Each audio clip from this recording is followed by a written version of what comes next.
¿Qué tal amigos? Reciban todos un caluroso y fuerte abrazo. Soy Freddy Silva, contento de acompañarlos en este nuevo capítulo de Entre Líneas a través de Radio Libre 790 AM y por supuesto invitándoles también a que nos escuchen por www.americanomedia.com www.americanomedia.com y también descargando nuestra aplicación Americano que está disponible para los dispositivos de Apple y también de Android.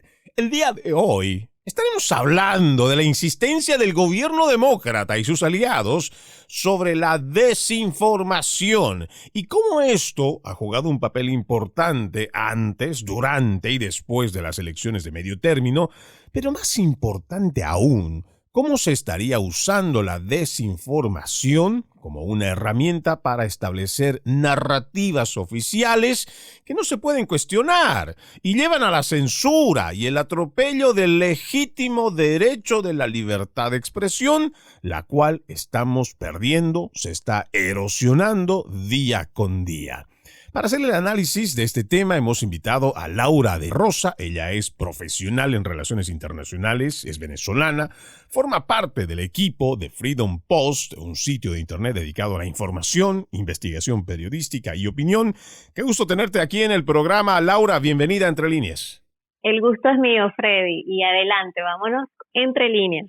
Bueno, vamos a ir leyendo entre líneas bastantes artículos, pero más importante aún, quiero preguntarte en no sé si un pequeño resumen tal vez, ¿tú cómo realmente estás viendo este tema de la desinformación? Yo veo cómo el Partido Demócrata, por ejemplo, ha sabido manipular este tema de que la democracia estaba en peligro y que la gente iba a ir a votar precisamente para salvar la democracia. Y me parece que fueron exitosos, demagogos, mentirosos, pero fueron exitosos. Pero lo que a mí me llama la atención y lo que realmente me preocupa es que en medio de esa propuesta que hablan de la desinformación y que la relacionan con la democracia que está en peligro, pues es ahí donde yo veo más bien el peligro que la sociedad enfrenta, porque el momento que tú no puedes congregarte, no puedes expresar tu desacuerdo con temas inherentes a la política,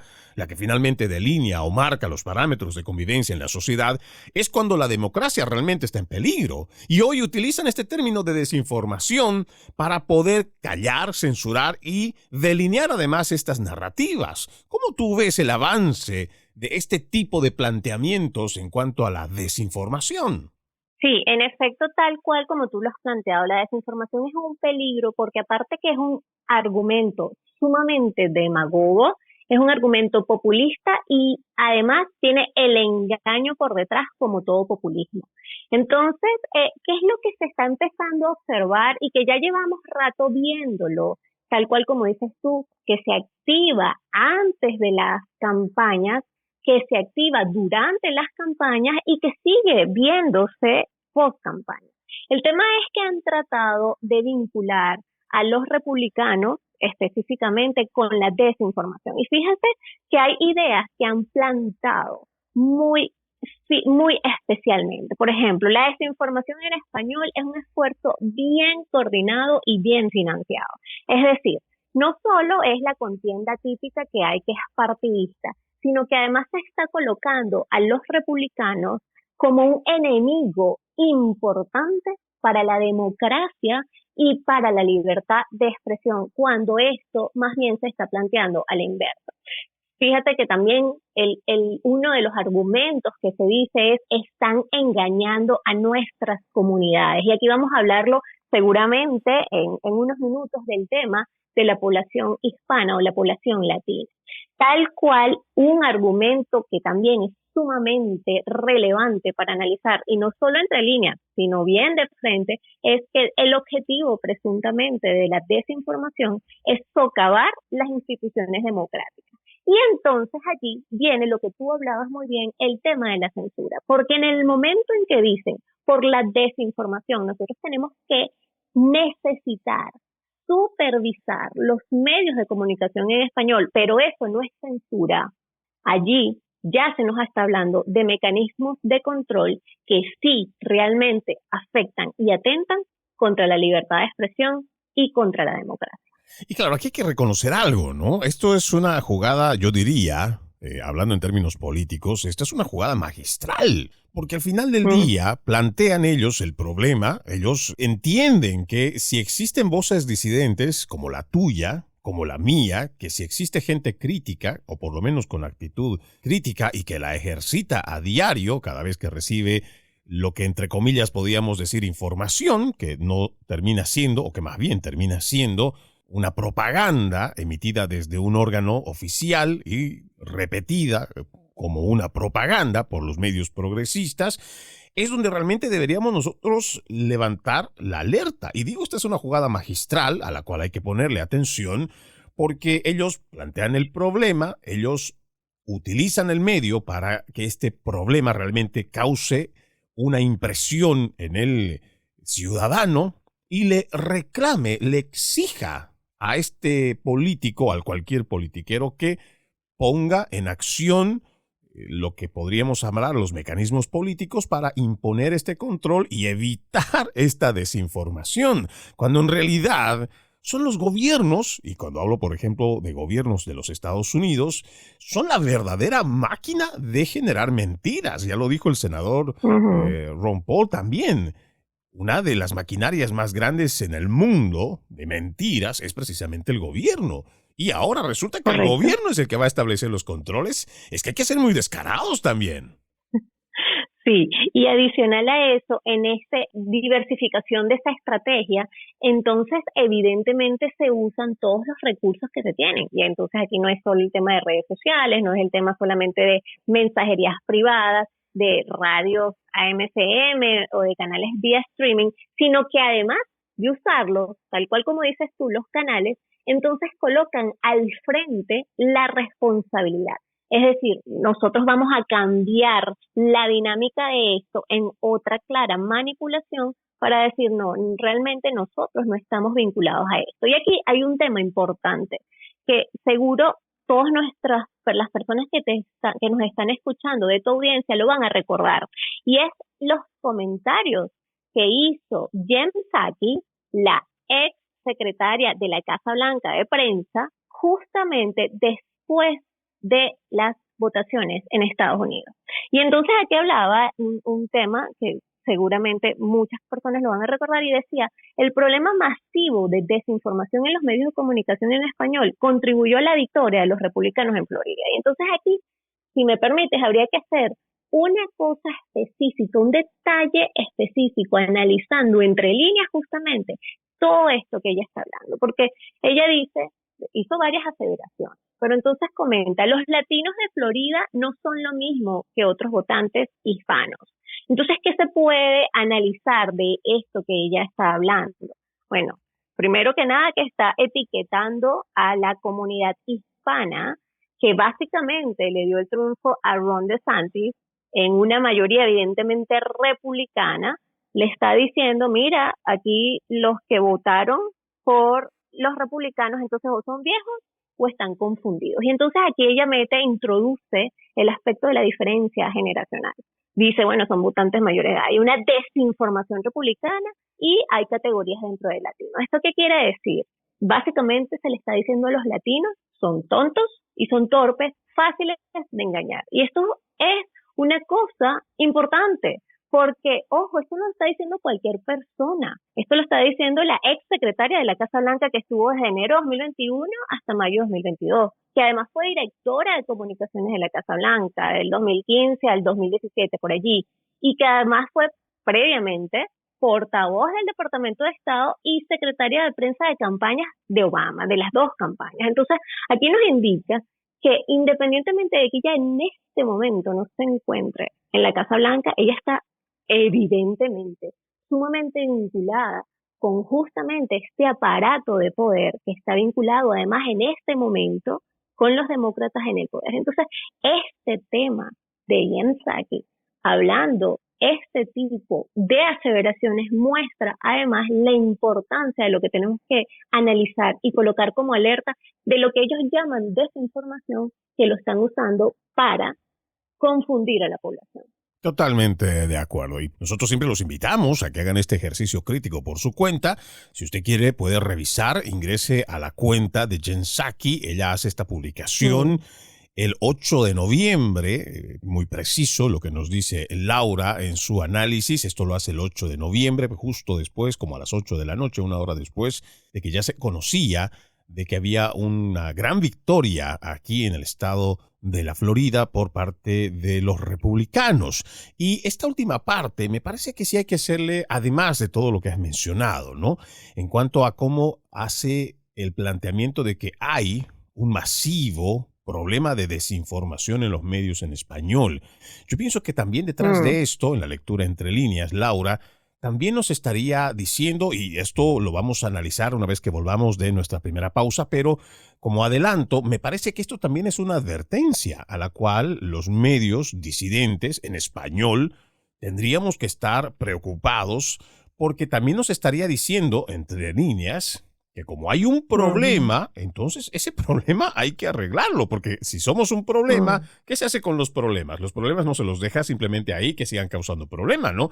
El problema tiene que ser arreglado de alguna manera y ya ellos han identificado que los medios en español son el problema. ¿Y cuál es el problema en los medios en español? Es la desinformación masiva, lo que en mi particular punto de vista nos estaría anunciando de que podrían ser mucho más represivos, digamos, en cuanto a la censura y que lo que puede venir podría ser mucho peor. Pero de esto vamos a seguir analizando con Laura de Rosa apenas regresemos de nuestra primera pausa aquí en Entre Líneas. Ya regresamos con más.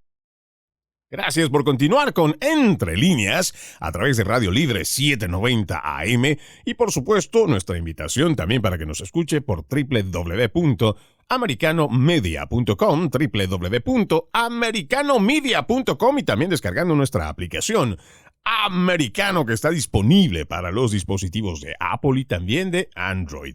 Hoy tenemos a nuestra invitada, Laura de Rosa. Ella es una profesional en relaciones internacionales y estamos tocando este tema de la desinformación. Antes de irnos a la pausa, decíamos que el anuncio o esta publicación que hace la ex secretaria de prensa de la Casa Blanca, Jen Psaki, nos da una especie de advertencia al decir que en los medios en español, los medios disidentes además en español, hay un problema. El problema es que están dando una masiva desinformación. Y cuando nosotros leemos entre líneas esto, por lo menos en mi punto de vista, Laura, yo pienso que sí hay que prestarle atención, sí hay que prestarle cuidado, porque eso quiere decir que de alguna manera van a hacer de que este problema sea solucionado. ¿Cuáles son esos mecanismos? Yo realmente veo por un lado que van a estar más alertas o seguramente los algoritmos, como ya nos tienen a nosotros identificados, a los disidentes, seguramente serán mucho más precisos al momento de censurar, eso es por lo menos lo que me imagino que podrían hacer,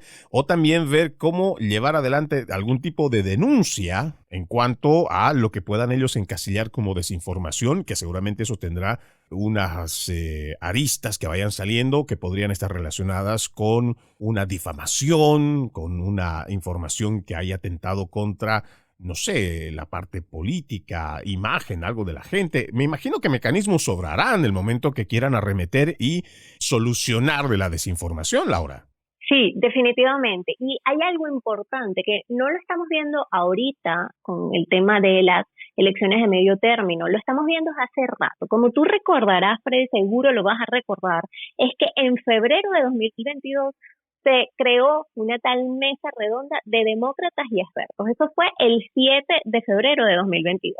Y allí, justamente, entre estas aseveraciones que se habían hecho, estaba tal cual como lo comentaba al inicio del tema de los argumentos, que estaban colocando ya responsabilidades en cuanto a la desinformación. Por ejemplo, ellos colocaron la responsabilidad, óigase bien a las personas que nos están escuchando, a los miembros del comité de administración de la Cámara de Representantes, quien en esta mesa se determinó que han contribuido a un cambio en los patrones de voto. Y esto es importante porque ya están colocando también nombres y apellidos, por decirlo de alguna manera. Y adicional, pues, lo que habíamos hablado al inicio, que con los argumentos de están engañando a nuestra comunidad y necesitamos supervisar los medios de comunicación, que ojo, no es censura, a su criterio, ellos en esta mesa redonda hubo dos intervenciones que llamaron la atención.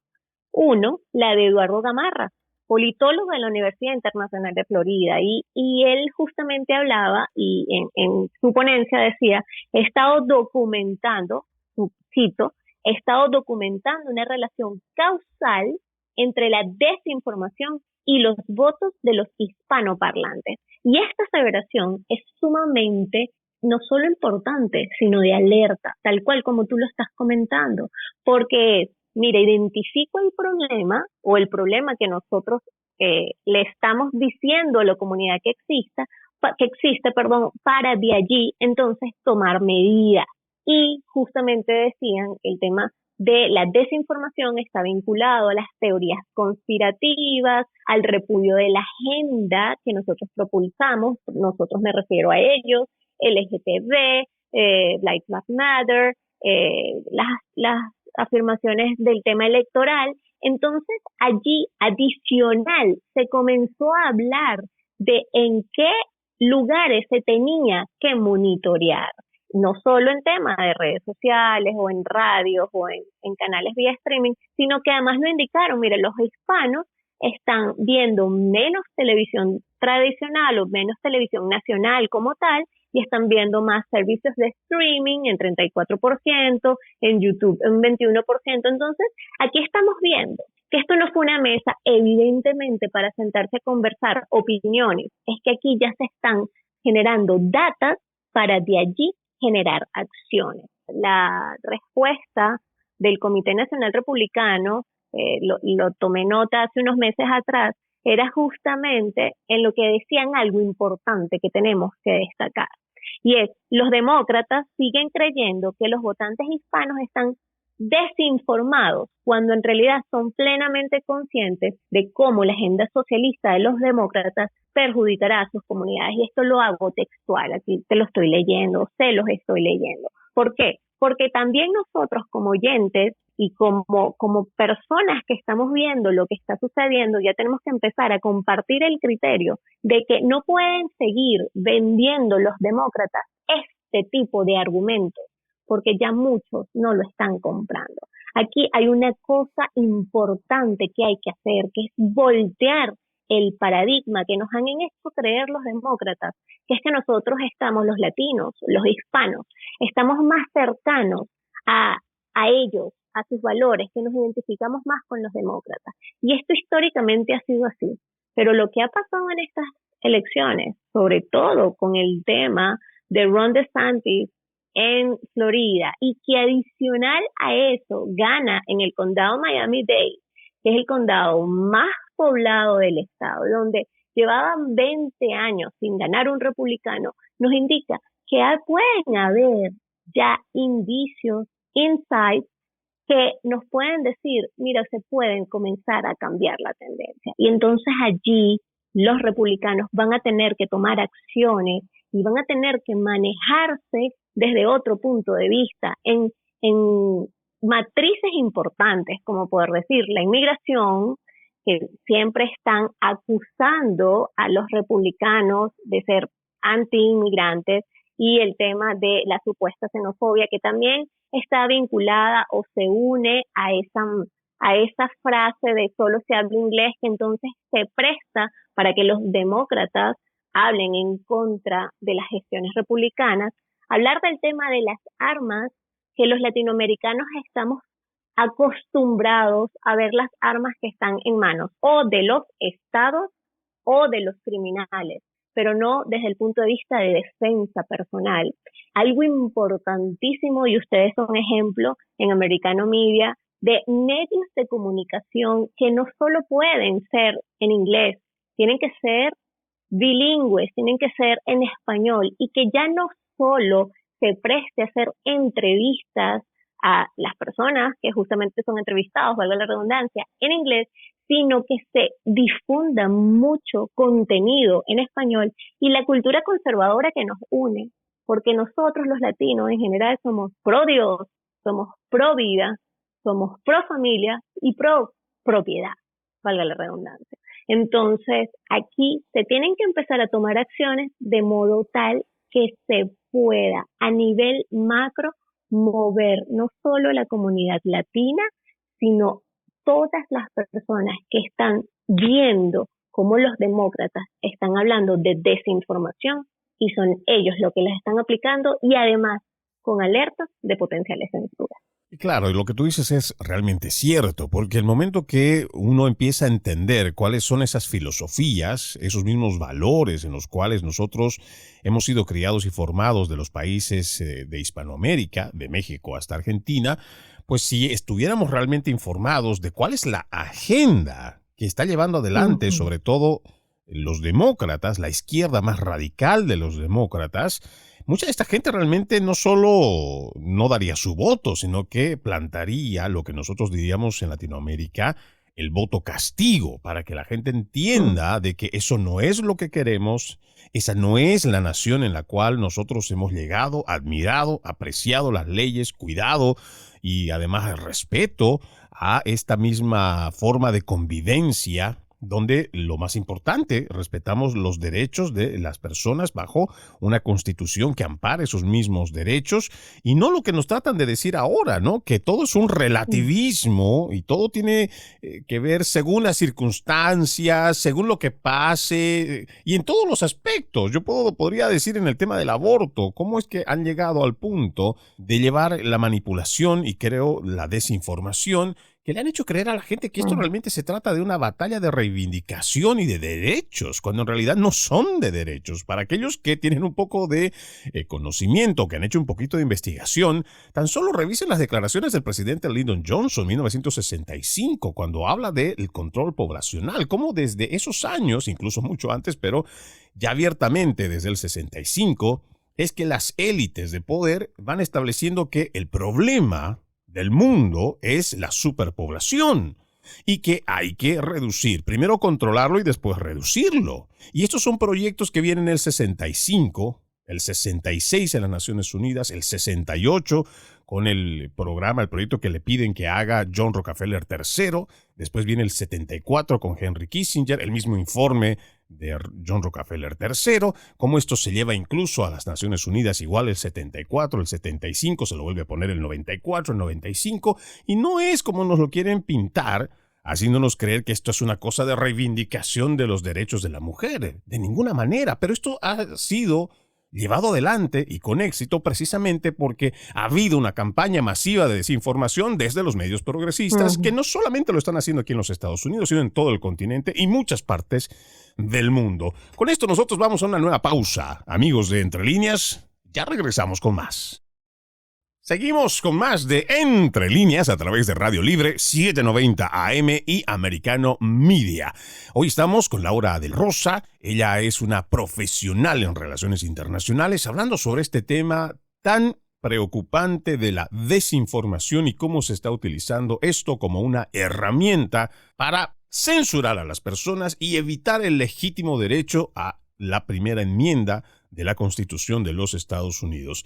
Laura, adicionalmente a todo lo que estamos hablando, a mí me preocupa también el aspecto de cómo se está instrumentalizando a las oficinas federales para llevar adelante este tema de la desinformación y cómo estos brazos operativos del gobierno, porque se convierten en un brazo operativo del gobierno, estas agencias federales están logrando imponer que esta etiqueta de desinformación esté llevando con éxito, y digo con éxito para ellos, con mucha tristeza para nosotros, la censura y la supresión del poder cuestionar a cualquier autoridad política. Por ejemplo, hay un reporte de Intercept.com, que esto sale el 31 de octubre y habla en el título: el Departamento de Seguridad Nacional está ampliando silenciosamente sus esfuerzos para frenar el discurso que considera peligroso, según descubrió una investigación realizada por The Intercept. Este es un artículo que fue escrito por Ken Klippenstein y Lee Fang, ya lo dije, el 31 de octubre.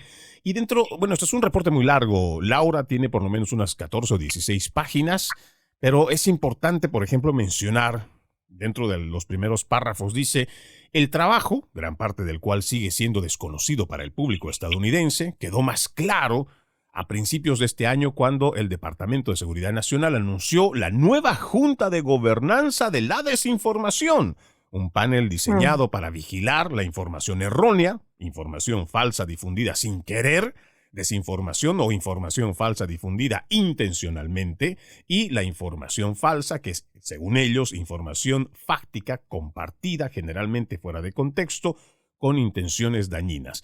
Esta junta de gobernanza, o lo que llamamos el Ministerio de la Verdad, se disolvió, pero quedó expuesto que realmente existe esta colusión, esta connivencia entre las agencias federales y las redes sociales actuando para censurar. Y esto debería llamarnos la atención, y esto debería ser muy preocupante, Laura. Sí, tal cual. Sí, esa junta, que básicamente de gobernanza, como se le llamó, pero que tal como lo dijiste tú, es un ministerio de la verdad, para recordar a George Orwell. Exacto. Exactamente. El tema es que nos muestra la vulnerabilidad en la que estamos, porque es la mezcla de presupuesto, de ejercicio de poder, de medios de comunicación pro justo esto que se está planteando, y adicionalmente el tema de redes sociales que se manejan, lógicamente, ya como empresas y corporaciones. Esto coloca a todos los individuos y a todos los ciudadanos en una posición de vulnerabilidad bastante importante. Y tal cual como tú lo planteaste, es un brazo operativo de la censura, es un brazo operativo de la información. Pero adicional a esto, nos están llevando por lugares y por caminos que son muy escabrosos y que no se pensaba que alguna vez se podía ver en Estados Unidos. Eso se puede ver en regímenes como los de Nicaragua, como los de Cuba, como los de Venezuela, pero no se pensaba ver esto en Estados Unidos. Entonces, ese intento que yo siento que hay que continuar muy alerta, porque sí, se disuelve, pero está allí la semilla, y en cualquier otra oportunidad se va a poder implementar justamente porque no lo está llevando cualquier iniciativa o una ONG, lo estaba llevando justamente el Departamento de Seguridad Nacional. Entonces, estemos alertas de lo que esto podría plantear a mediano plazo e incluso a corto plazo. Y esto es lo que tendríamos nosotros, ¿no? Y no solamente quienes estamos de este lado conservador, yo pienso que igual esto tiene que afectar incluso a los mismos demócratas, aquellos que se consideran moderados, porque lo he dicho en algunos programas, y no sé si compartirás conmigo esta idea, Laura, pero el problema más grave, el cual aqueja a Latinoamérica, desde México hasta Argentina, es que han logrado penetrar con la corrupción en el poder judicial. O sea, cuando ya atentas contra el poder judicial, que se supone es el organismo independiente que es capaz, o por lo menos esa es la oferta, que es capaz de dar justicia de igual, ya seas rico, seas pobre, bien trajeado, con mala ropa, lo que sea, pero se supone que ante la ley todos debemos de ser igual. Lo que pasa es que en Latinoamérica, si tienes un poco de poder político o económico, si eres una corporación, no necesariamente una persona que haya heredado mucho dinero, si tú tienes alguna de estas herramientas, entonces tú puedes sobornar al aparato judicial. Y esto permite de que la gente realmente no encuentre justicia. Y eso está pasando, lamentablemente, cuando existe esta instrumentalización, por ejemplo, de un departamento de justicia, es que empezamos a ver eso que tú dijiste, es algo escabroso, que jamás podríamos pensar que podría haber llegado a los Estados Unidos, pero lamentablemente en los hechos se está viendo eso, y debería de ser una llamada de atención, sobre todo para los que llegamos de afuera, ¿no? Los que tal vez nacieron aquí y que vieron algún tipo de evolución. Los que venimos de afuera hemos visto cómo esto ha terminado hundiendo las posibilidades de mejoramiento, las posibilidades de prosperidad, porque existen gobiernos corruptos que no pueden ser llevados ante la justicia porque la justicia ya les pertenece a ellos. Y si esto permitimos que pase en un país como los Estados Unidos, ¿a dónde nos vamos, Laura? Sí, tal cual. Y algo tú acabas de señalar que es sumamente importante. Las comunidades hispanas, las comunidades latinas, pueden darse cuenta de esto un poco más fácil. ¿Por qué? Porque cuando tú tienes el adiestramiento que te da la historia, el histórico de haber vivido en países con regímenes de izquierda o con gobiernos de izquierda y se van a Estados Unidos huyendo de ellos, no se pretende que en este país se puedan encontrar algo similar. Y entonces aquí hay una ventaja comparativa que es en identificar este tipo de cosas. A mí lo que me preocupa es que justamente esta forma de gobernanza en la cual se plantea la censura desde muy abajo, pero adicional, está tal cual vinculada con temas judiciales. Y lo podemos ver, por ejemplo, y cito aquí un caso muy específico, en el allanamiento que se hizo a la residencia de Donald Trump en el tema Mar-a-Lago. Por ejemplo, allí te dice, ok, entonces aquí se está planteando algo que no era factible en nuestro pensamiento, que lo íbamos a ver en Estados Unidos. Y esto es un estadio, una zona sumamente peligrosa, realmente sumamente peligrosa. Cuando este tipo de cosas sucede, entonces realmente se pone en peligro la democracia, en peligro la separación de los poderes y presenta de nuevo alertas, casi que con luces de neón para decir, ojo, tenemos que ver a quienes le damos el voto, a las personas que pueden votar y que son población votante en Estados Unidos, porque básicamente con cultura, con pedagogía política, pero más el ejercicio del voto, es que esto se puede un poco minimizar para que no tengan acceso a lo que hablábamos hace unos minutos, al presupuesto, al ejercicio del poder, y sin embargo van a seguir teniendo la vinculación con los medios de comunicación y con la empresa de redes sociales. ¿Y cuánto ha afectado esto? Y cuando hablamos de las redes sociales, Laura, yo me imagino esto lo vamos a detallar un poco más a profundidad cuando volvamos de esta nueva pausa, pero cuando hablamos de medios como el que tú estás ahora mismo con Raymond Azar, que para nosotros es también uno de los baluartes, y digo baluartes porque realmente también es en este trabajo difícil con The Freedom Post para poder llevar una opinión distinta, para poder llevar igual alguna forma, aunque sea disidente, aunque no estés de acuerdo, pero por lo menos esa es tu libertad de expresión para poder llevar adelante algo distinto a lo que es la narrativa oficial. Y cuando hablamos de los medios, de las redes sociales más bien, ¿cómo han sufrido, y estoy seguro que usted es igual, de forma personal, cómo decir la verdad a través de las redes sociales te convierte automáticamente en un enemigo público? ¿Cómo hablar, disentir, hace que te censuren y que los algoritmos ya estén listos para que tú no puedas publicar? O, por último, te hacen lo que llamamos el shadow ban y después no puede ver la gente lo que tú publicas, independientemente de que sea un artículo que esté o no respaldado con evidencias, con hechos. Lo que ellos determinan que es verdad, pues pasa. Lo que ellos determinan que no es verdad, no pasa. Y terminan después igual difamando a gente que está haciendo un trabajo honesto de investigación y está queriendo mostrar esas dos caras de una noticia. Y quiere plantear pues las dos caras de la moneda, porque siempre hay más de dos versiones cuando se habla de algún tema. No existe algo que, como por ejemplo han planteado en el tema de las vacunas. Las vacunas son eficientes y son seguras y para de contar, nadie lo puede cuestionar. Y como seguramente hay muchísimos otros temas por los cuales muchos medios de comunicación, como el que trabajas, como el Freedom Post, pues han tenido o han sufrido este tipo de censura. Pero vamos a detallar un poco más de esto cuando volvamos de la pausa, amigos de Entre Líneas. Ya regresamos con más. Gracias por continuar con Entre Líneas a través de Radio Libre 790 AM y también los invitamos a que nos escuchen por www.americanomedia.com, www.americanomedia.com, y también los invitamos a que descarguen nuestra aplicación americano que está disponible para Apple y también Android. Laura de Rosa nos acompaña en esta edición de Entre Líneas. Estábamos hablando antes de irnos a la pausa sobre cómo este tema de la censura está siendo aplicada de una forma brutal desde las redes sociales y cómo también existe esta connivencia, esta colusión entre las agencias federales estadounidenses con las redes sociales para llevar adelante precisamente la censura.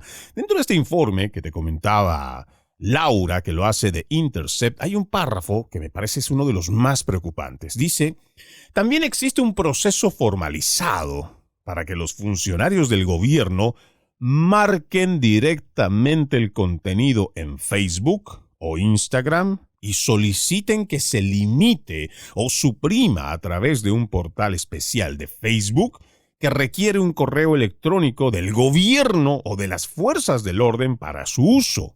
Cuando escribieron ese reporte, el sistema de solicitud de contenido, que es facebook.com/xtakedowns/login, todavía estaba activo. El Departamento de Seguridad Nacional, con la empresa Meta, que es la empresa matriz de Facebook, no respondieron a una solicitud de comentarios. El FBI también negó comentar al respecto. Pero este trabajo de investigación expuso que Facebook habilitó esta línea para que esos mismos ministerios o ministros de la verdad decidieran qué cosa se debe censurar o qué cosa se debe quitar en cuanto a la información. Para mí eso es realmente escandaloso. Pero ¿cómo puede ser escandaloso o cómo la gente lo puede saber si existe esta connivencia, si existe esta complicidad también con los medios progresistas? Y cuando vemos la batalla, hay una asimetría, Laura, que realmente a muchos seguramente les baja la moral porque son tantos los que están a favor de que se controle, de que se censure y a veces hasta de forma inconsciente apoyan este tipo de prácticas que al final del día, tarde que temprano, a muchos, el momento que quieran opinar distinto o que algo no les parezca, pues también lo van a censurar. Sí, definitivamente. Hay un tema que esto se va dividiendo como por escalones, para colocarlo gráficamente. Está el baneo, el shadow ban, está la censura a los comentarios en redes sociales que puede ser cualquier persona. Si nosotros subimos esto como un post en Instagram o en Facebook, entonces allí va a venir un comentario que dice: tus comentarios o tus palabras que aquí has expresado van en contra de nuestras políticas.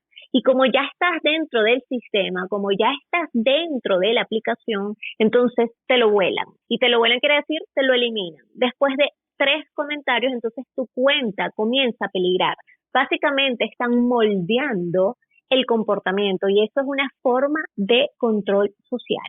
Peligrosísima y ojo justamente con el término, porque el control social es: no te voy a colocar un arma, no te voy a decir no puedes decir esto, lo que te voy a decir es: si tú sigues escribiendo este tipo de comentarios, esto va a favor de una presunta política de odio, tú estás yéndote contra una comunidad, cuando realmente eso no está vinculado en niveles normales a irse en contra de ninguna comunidad.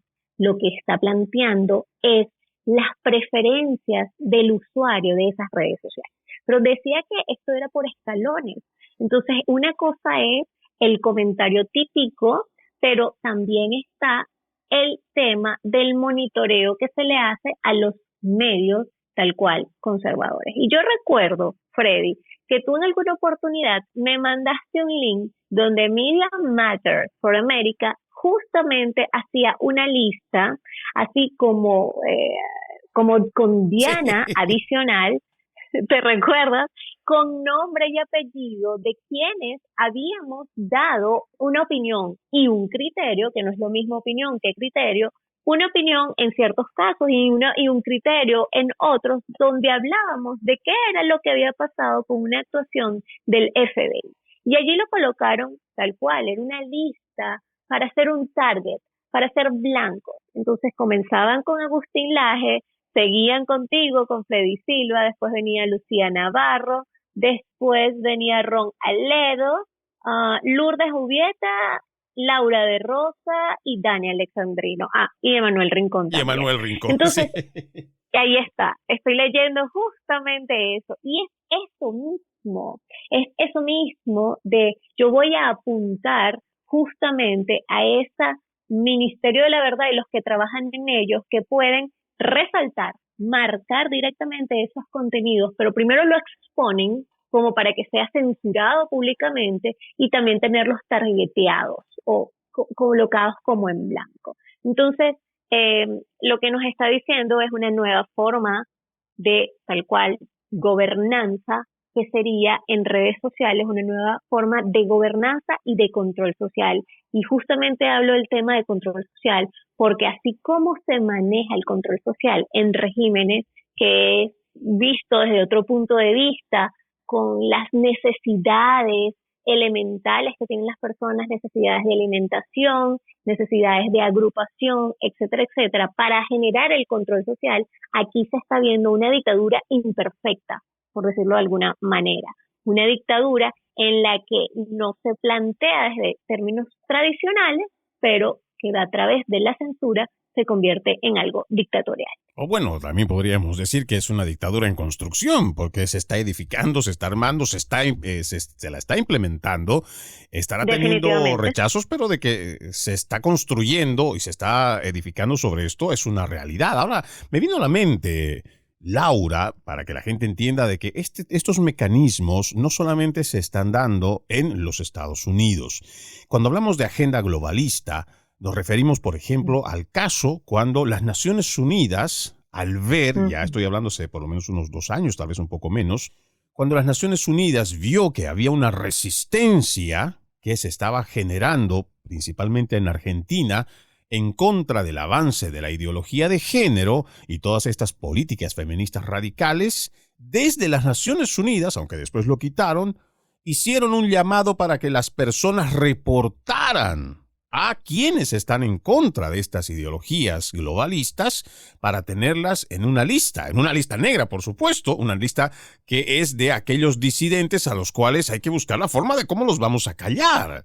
Entonces, esto no es nuevo, esto también la gente, para que vaya viendo ya a esta altura del 2021, muchas de esas acciones no son sui generis, no son únicas, ya vienen con una agenda. Lamentablemente Estados Unidos, que era uno de los bastiones que pensábamos iba a poder ser la resistencia ante todo este avance socialista globalista, pues lamentablemente está cediendo y está cediendo precisamente por la desinformación, y no por esa desinformación que plantean desde los gobiernos, sino porque existe una información ya sea sesgada y existe también una desinformación intencional para que apenas alguien hable de temas globalistas, ya es un conspiranoico. Y a ese Ujú. conspiranoico, una vez que lo identifican, como tú lo has dicho muy bien, entonces ya le cierran las puertas, no lo vuelven a llamar, ya no participa más dentro de los canales de televisión o radio donde acostumbraba ser parte. ¿Por qué? Porque esa opinión no es válida, no es apta y además de desacreditarla, la ridiculizan, la cancelan. Ya nos vamos yendo a despedir. Laura, antes yo quisiera pedirte que por favor la gente te conozca a través de Entre Líneas, a dónde te encuentra, a través de las redes sociales, tus trabajos, donde puede ir viendo tu investigación y todo lo que vienes realizando. Sí, bueno, me pueden encontrar en todas mis redes como Laura de Rosa Mar. Yo normalmente en redes no comparto el trabajo que hago fuera de redes, evidentemente, que es el tema de análisis políticos y planificación estratégica, y que está vinculado evidentemente con empresarios y con inversionistas. Sin embargo, en temas de análisis internacional me pueden encontrar en redes. Se está construyendo una cosa interesante en mi canal de YouTube. Todo lo consiguen por Laura de Rosamar, y próximamente también estará la página web que está en construcción en este momento. Y aquí estamos justamente, me gustó el nombre de tu programa, Freddy, Entre Líneas, porque yo siempre le digo a las personas algunas frases que hay que tomar en cuenta y que aplica perfecto para este tema de la desinformación. Una de las frases que yo normalmente digo y que en mi comunidad está muy arraigada es: en política no hay ingenuidad. Entonces, en este asunto de la desinformación que hemos tratado el día de hoy, es muy importante que no estemos pensando que hay buenas intenciones en estos temas políticos. Entonces, por favor, siempre tengamos de presente este asunto. En política no hay ingenuidad y por favor guárdenlo en su estacionamiento mental. Freddy, fue un gusto la invitación que me hicieras. De verdad estoy honrada de estar aquí contigo hoy. Al contrario, nosotros los agradecidos, para nosotros realmente ha sido un placer contar con tu análisis, con tu profesionalismo, y ya lo saben, por lo menos ya escucharon dónde la pueden encontrar, es Laura Da Rosa, profesional en relaciones internacionales, es venezolana, forma parte del equipo de Freedom Post, un sitio en internet, como ya lo mencionamos, dedicado a la información, investigación periodística y opinión, y por lo menos con ella y con todo lo que pudimos hacer el análisis, ya le vamos diciendo a usted muchas gracias por acompañarnos. Soy Freddy Silva, contento de haber estado en este capítulo de Entre Líneas. Los invito a seguir con la programación de Radio Libre 790 AM y Americano Media. Permiso.